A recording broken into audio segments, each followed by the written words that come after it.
Yo, I'm not gonna lie, like, I ain't even plan on making this video next. But after seeing the end of the Hashira training arc, bruh, I had to come back with some more Demon Slayer. I'm not even gonna waste y'all time. This video's been overdue and I had way too much fun making it. So let's get into it. I got loyalty inside my DNA. Shinra Tensei. I got loyalty. Alright, so we pick up right where we left off in the forest with Tanjiro calling the ISO on his fat forehead demon the size of Kevin Hart, and Tanjiro was on his ass, showing that his Hall of Fame chase down artist badge is maxed out. And just like a child predator in Walmart, Tanjiro catches Hantangu lacking, went straight for the dome, going at this man's head like a lumberjack, and Hantangu don't know what to do. He just screaming to the sweet Lord Jesus that plot will somehow bail him out this situation. Oh, please, bro. But it's not looking too good for the boy because it seemed like Tanjiro's well on his way to sending this nigga to go moonwalk with Michael Jackson. But before he can even finish the job, he gets interrupted by the big drop D-block stepper of all demons, Duke Dennis.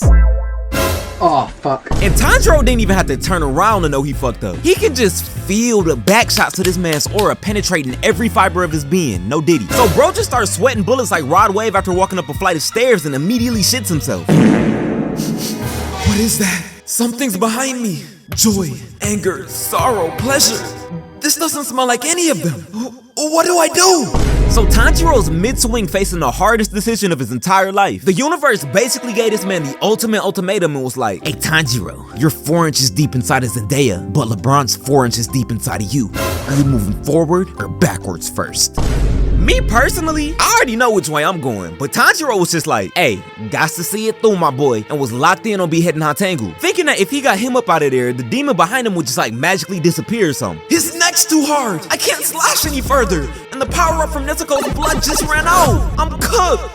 Tanjiro, get down, I have a shot. But that don't even matter, Tanjiro already healed. He knows off rip he made the wrong call and Genya can't even let a shot off the blick without hitting the collide on both him and the demon. So while this is going on, bro just spawns in a whole BBC dildo from his right hand and goes on the offensive.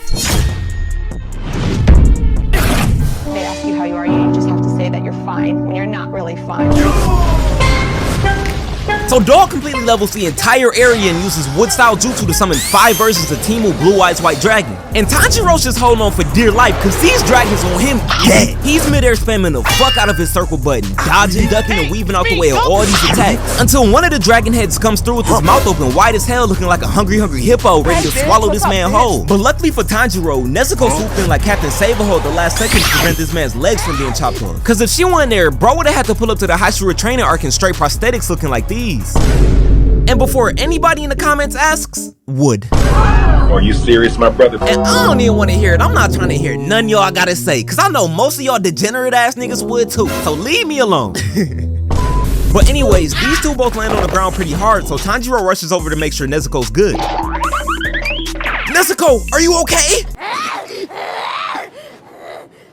And then they look up just to see this goofy goober ass nigga with his back turned to the camera trying his hardest to get an off guard for the ground. Like, yes bro, we see the V-Lone logo. Relax. There are literally no hoes in the vicinity. I promise you are not getting any poon poon from any of the activities that occur in this forest. Chill. Hey nah, quick side note, the V-Lone era from a few years back has gotta be some of the funniest shit ever. Niggas used to get V-Lone and turn they back on the entire world. Was legit out here taking booty pics just to show off that logo. It's me, I'm niggas. Bruh. But anyways, I don't know what demons do in their free time, but my man's right here must have been going to school to get his PhD in gaslighting because he just got to talking about some you brutal fiends who torment the weak, you atrocious, offensive, despicable creatures, attacking someone so small they could fit in the palm of your hand. Damn you, you awful villains. And Tanjiro's just standing over there in utter shock listening to this man yap like, bro, is this nigga stupid? They literally pulled up to our village to box with us. Bro has to have the IQ of a Q-tip. He's probably just mad because he's short. You know short people are always angry. So if you forgot, or you just wondering where the short king came from, this is actually just the ultimate version of Hantangu's anger demon who hit a Pokemon evolution to transform into Captain Cornball after Glizzy Goblin and other demons. And now he's just posted up like an Elden Ring boss ready to run a fade. So he just starts wrapping Kaisenat in a wooden ball to protect him. Hold it! great heavens! I'm sick. The sheer aura from this man's glance alone got Tanjiro standing there like an NPC, out there looking like little baby old press triangle to interact face ass. So after this, these boys proceed to have an extended yap session where they just get to roasting each other. Aww, is the widow demon slayer scared? What's wrong? You telling me you got that fat ass Jimmy Neutron forehead, but couldn't even think about using your manners before yelling at a superior being like me? I'd expect nothing less from a child. I know you ain't talking. You 1,000 years old and short as hell. I bet you can't even touch rim. Oh, you talking to me? My fault, I couldn't focus. I was distracted by that old ba-da-ba-ba-ba. I'm loving it ass hairline. Look, I can put the logo right there. That's a stretch and you know it, bro. You know that's my scar. That's a stretch and you know it, bro. You know it's my scar. So after that got done, one of the dragons speed blitzes Tanjiro and just beats this man into the air. There's 5 wooden dragon heads, and they can expand to about 66 feet. If I'm gonna get close, I need to... Hinakami Kaku! Clear blue!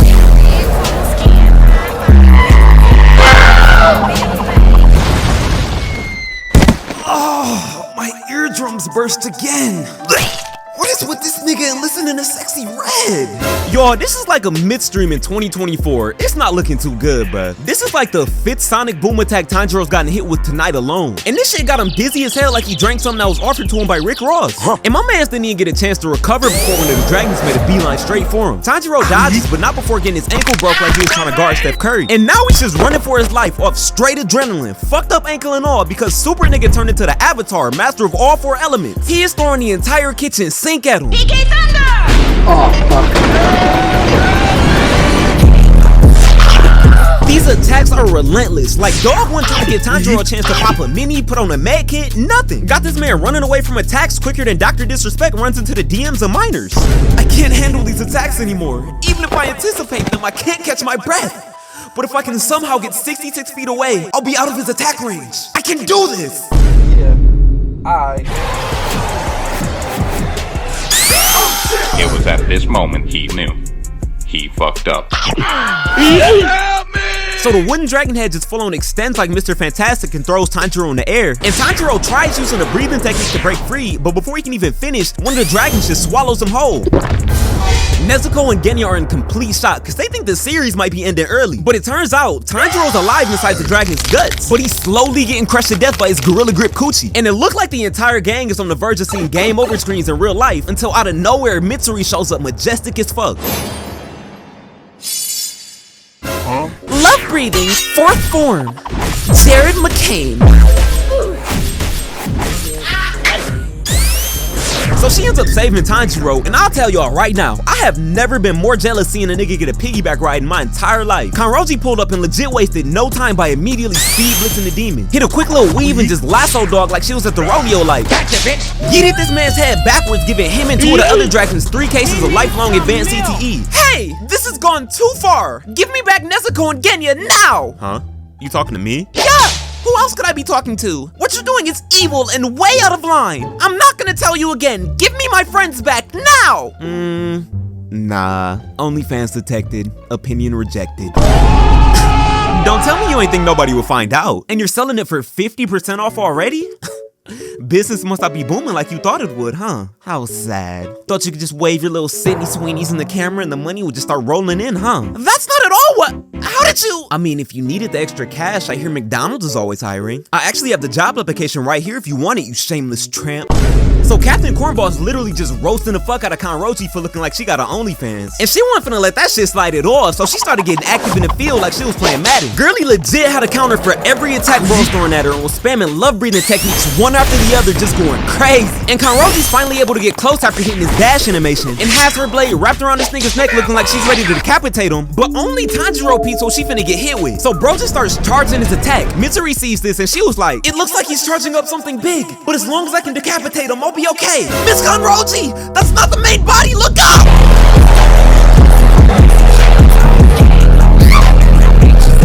And I don't don't even gotta tell y'all. That attack hurt. Got Kanroji out there looking like her controller batteries died mid-fight. And even Hantengu's surprised she survived getting hit at point blank range with that attack because of her muscle density. So off rip, he knows this is top tier snow and he got a munch on it. So he full on speed blitzes Kanroji, cocking his fist back far as hell, getting ready to hit her with the meanest 200 pump of all time. But before he can, we get interrupted by backstory no jutsu where we get to find out about Kanroji's life. And unlike other demon slayers, her family's actually alive. They ain't get packed up by demons, she had a pretty good childhood, and her parents actually love her. I know it's gotta be like 50,000 OnlyFans girls at home punching their screens right now. They can't relate. But anyways, Tanjiro, Nezuko, and Genya swooping at the last second to prevent Kanroji from joining Rengoku and Hashira Heaven. So now Mitsuri's posted up for round 2 with the power of friendship and backstory no jutsu on her side. And y'all already know these is the 2 key ingredients any anime character needs to start cooking. She immediately got like a plus 30 boost to all her stats, slicing through all the bro attacks with ease. And now that Kanroji's running the ones with Captain Cornball, she sends the rest of the gang on a mission to hunt down the main body. So these 3 are just running through the forest looking for Hantengu. And after a while, Tanjiro's able to sniff out his musty ass who's still hiding in a wooden ball. They start attacking it, but the tree bark is tough. They can't even slash through it with their swords. So this is when Genya decides to turn into Phantom and starts devouring everything in sight. And with the powers he got from eating the blue light-skinned Riz demon earlier, he was able to completely munch through it like Pac-Man and send the end of it tumbling to the ground. Then Nezuko lights that motherfucker on fire with her blood demon art, and Tanjiro's able to land a few critical hits with his Hinakami Kagura to open it up. But the only issue is, when they look inside, that nigga Hantengu is nowhere to be found. Look at this dude. Tanjiro sees Hantengu and gets to tweaking out on this man, bruh. But Hantengu's not trying to stick around to hear any of it. Dog is full on doing the dash. He running away from these boys the same way Discord mods run away from taking showers. So Genya throws a tree. Yes, a motherfucking tree at this nigga, and he somehow dodges. Then Nezuko swoops in trying to slash the STDs off this man's forehead, but Hantengu was just like, yeah, be quick on that, buddy. And got right back to skedaddling through the forest. Bruh, I'm convinced this little nigga gotta be related to Tyreek Hill or something, cause they're both short, fast as fuck, and have terrible haircuts. He got Tanjiro, Nezuko, and Genya in hell trying to keep up with him. And not to mention bro's ankle just gave out. Got this man out here hitting poses like he's trying to qualify for the Paris Olympics. So y'all, check me out. With a messed up ankle, there's no way Tanjiro's gonna be able to catch up to Hantengu, right? Wrong. Y'all, I think it's about time I start a new saying. Finna go something like, when in doubt, backstory no jutsu without. Cause out of nowhere, Tanjiro gets a whole flashback about Zenitsu loosely teaching him the basics of thunder breathing. And with this knowledge, bro is legit able to turn into the Flash, zoom past Nezuko and Genya, and run up on Hantengu like a crackhead running up to you at the gas station for change. That ass here. Tanjiro's at his neck and Hantengu's just screaming for his life. And he realizes that if he don't do something quick, he's cooked. So like Bruce Jenner, he said he gonna fuck around and switch. Legit turn from a 2mm short king to Victor Wembanyama 2.0. And he immediately got to trying to choke the life out of Tanjiro, and bro's just astonished. So Genya runs up trying to save the day, but just ends up getting them both blasted with Mid again. So then Nezuko pulls up, lights his ass on fire, and they're able to rip his arms off. And Tanjiro's still trying to take Hantengu's head during all of this, but he can't slash all the way through because this man's neck is thicker than Kirsten Too Sweet. But anyways, Hantengu gets to running again and ends up sending both him and Tanjiro tumbling off the side of the cliff on some Looney Tunes shit. Hantengu's pretty weak from those attacks earlier, combined with the fact that Mr. Angry is using up a ton of his power fighting Kanroji. So in order to get his strength back, he needs to consume human flesh, and he senses some people in the area. So bro's just hitting a brisk morning jog like a neighborhood Karen looking for him, and ends up finding these 3 doofuses hiding behind these rocks. Bruh, look at this dude. Like, bro, which one of these dumbasses thought that this was a good idea? Their conversation probably went like, oh golly gee, those are some nice looking rocks over there. Let's go hide behind them. Good idea. Stupid. These boys gotta have a combined IQ of a McNugget, bruh. It's no telling me otherwise. Hantengu sees them and they start to run away. So he just starts preying on these niggas the same way Dre and Michelle preys on NBA rookies. Quick side note, Drea, if you seeing this, I volunteer as tribute! Are you serious, my brother? Hey, y'all should know by now. Ain't no shame in my game. But anyways, Tanjiro gets up and has no idea what to do since he's weaponless, cause his sword is lodged 19 inches deep inside of Hantengu and he's running away. So this is when he asks the audience at home for help. Hola! Soy Tanjiro Kamado, and I need your help! This lame ass nigga is running away with my weapon. So now, I have no way to behead him. Do you know a way I could still behead him? Oh, I know! Do you guys remember that box I used to carry around Nezuko? Well, I keep other things in it too. And I think my box may have just the thing we need to pack this nigga up. Everybody say, oh, Boxy! Oh, Boxy! Hi, everybody! I'm Boxy! Boxy, we need your help to pack up this demon. Do you have anything that could help us? Of course! I have lots of items! Which one do you think will work the best? A bag of chips? A sword? Or an RPG? Hey, that a motherfucking RPG? Genya, I'm gonna be borrowing your breathing style just this once, okay? America breathing! Fifth form!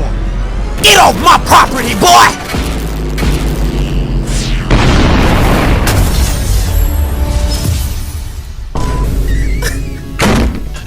Nah, I'm just playing. What actually happens is Muichiro pulls up and tosses Tanjiro the sword that he used to pack up Gyokko earlier. So Tanjiro picks up the sword and his inner monologue was like, Put hands on one of them niggas! Hinakami Kagura, total concentration.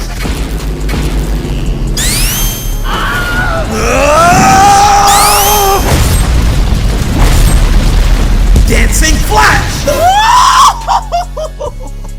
Y'all can't tell me that was not clean. Y'all, Demon Slayer is top tier. I don't care what nobody says. So in one foul swoop, Tanjiro beheaded Hantengu, but the only issue is, even though his head is completely social distance from the rest of his body, Hantengu is still alive and kicking. And at the time, Tanjiro doesn't even realize this because it's dawn and he's worried about Nezuko because the sun's rising.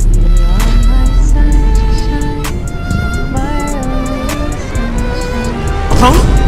Oh fuck! Nezuko!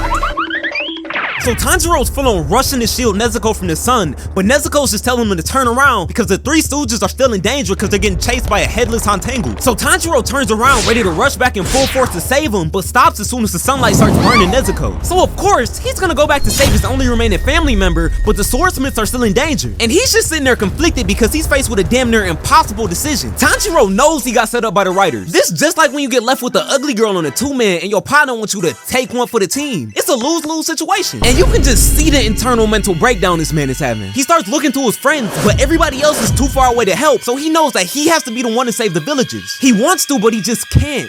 He can't leave Nezuko until... And y'all, I'm not gonna lie, my first time watching this, I shed actual tears. That's how invested I was. I'm like, ain't no way they came this far just for Nezuko to go out like that. Had me and that bitch bawling my eyes out like I was watching the Rengoku death scene all over again. But as he's in the air panicking, Nezuko makes a hand motion to Tanjiro as she's getting burnt alive, basically saying, it's alright, don't worry about me. Go handle that shit, bro. And in that very moment with tears in his eyes, Tanjiro strengthens his resolve, staring down Hantengu with the most wicked look in his eyes. So I'm already knowing this nigga gon' die. Tanjiro hawks this man down, and with one slash, he cut through this nigga's entire body. Bro is running off straight adrenaline. All stats are maxed out at 99, cause earlier he couldn't even chop through his neck. But Tanjiro was not done. He split this man in two like Gojo revealing the main body and got to talking spicy. You will atone for your sins. Keep God in your life, fuck nigga. And with that, Tanjiro was finally able to finish off Hantengu. And yeah, Tanjiro won the fight, but it was at the cost of everything. Couldn't even celebrate his victory. Bro just fell down to his knees at Walmart crying. Understandably so. But luckily, Demon Slayer hit us with the biggest pump fake, the biggest plot twist of all time. And Nezuko is alive, just glowing. And she's the first demon to ever conquer the sun. Y'all, when I saw this, I kid you not, I got to celebrating in my room like I just won an NBA championship or something. Not like Jason Tatum though. We did it! This had me feeling a roller coaster of emotions. Perfect way to cap off the arc for real. But hey, as always, if you enjoyed the video, be sure to drop a like, hit that sub button for me, and turn on post notifications so you don't miss an upload. Discord link is down in the description, so join up. And this is crazy to say, like I couldn't have even imagined this happening. But we should be hitting 100,000 subscribers here on the channel very soon. So I got a special video in the works that I planned just for y'all. As always, I appreciate the support on the channel. Thank you for 90K, and I got some more content coming your way real soon. So yeah. I'll see y'all next time. Be smooth.